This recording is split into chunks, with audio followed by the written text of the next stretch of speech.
اللہ تعالیٰ نے انسان کو حواس خمسہ سے نوازا ہے، یعنی 5 حصے اللہ تعالیٰ نے انسان کو عطا کی ہیں، جن میں دیکھنا، سونگھنا، چکھنا، چھونا اور سننا شامل ہیں۔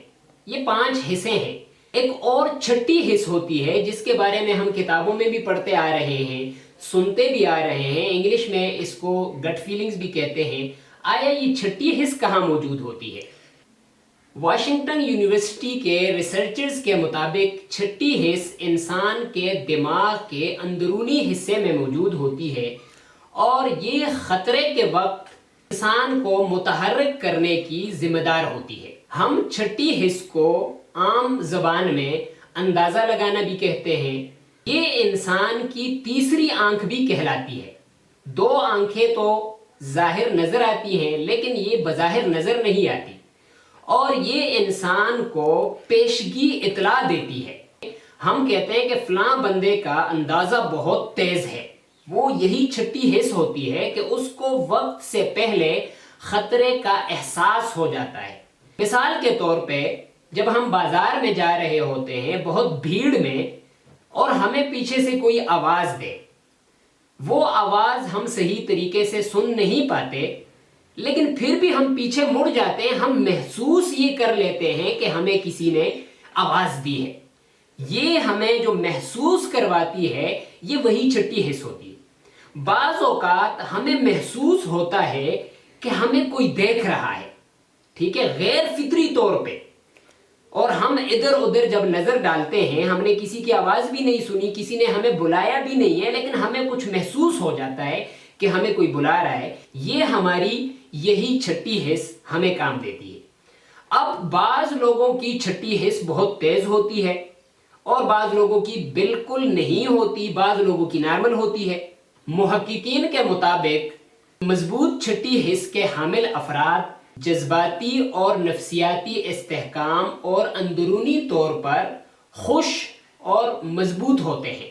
اس چھٹی حص کو تیز کیسے کیا جا سکتا ہے؟ تو اس کے لیے چند عوامل ہیں جن پر عمل کر کے ہم اپنی چھٹی حص کو بھی تیز کر سکتے ہیں، اور وقت سے پہلے خطرے کا ادراک کر سکتے ہیں، خطرے کو محسوس کر سکتے ہیں۔ سب سے پہلے اپنے خوابوں کو یاد کرنا۔ خواب انسان کے لاشعور میں موجود احساسات اور جذبات ہوتے ہیں۔ جب انسان رات کو خواب دیکھ لیتا ہے، یا کسی بھی وقت سونے کے بعد وہ جاگتا ہے، اس نے کوئی خواب دیکھا ہوتا ہے، تو اس کو وہ آدھا یاد ہوتا ہے، آدھا بھول جاتا ہے۔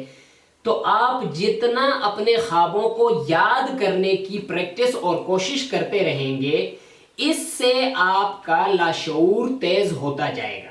دوسرے نمبر پہ ہے کہ الفاظ جو اچانک سے آپ کے ذہن میں آتے ہیں، آپ کے لاشعور میں آتے ہیں، ان کو کاغذ پر اتارنے کی پریکٹس کریں۔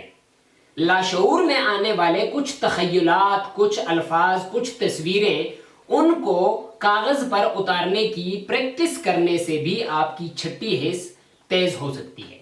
ایک عمل یہ بھی ہے کہ ماحول میں موجود ہر چیز کی تفصیل جاننے کی کوشش کریں۔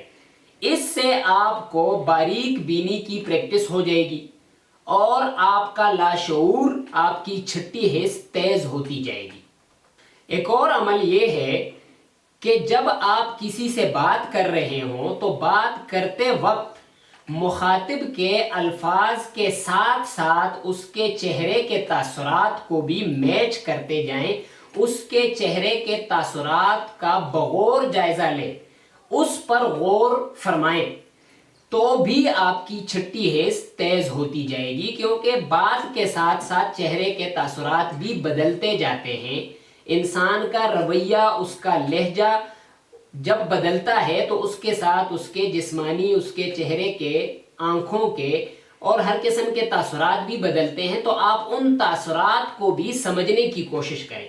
اس سے بھی آپ کی چھٹی حص تیز ہو سکتی ہے، اور یہ چھٹی حص آپ کے لیے بہت فائدہ مند ثابت ہو سکتی ہے۔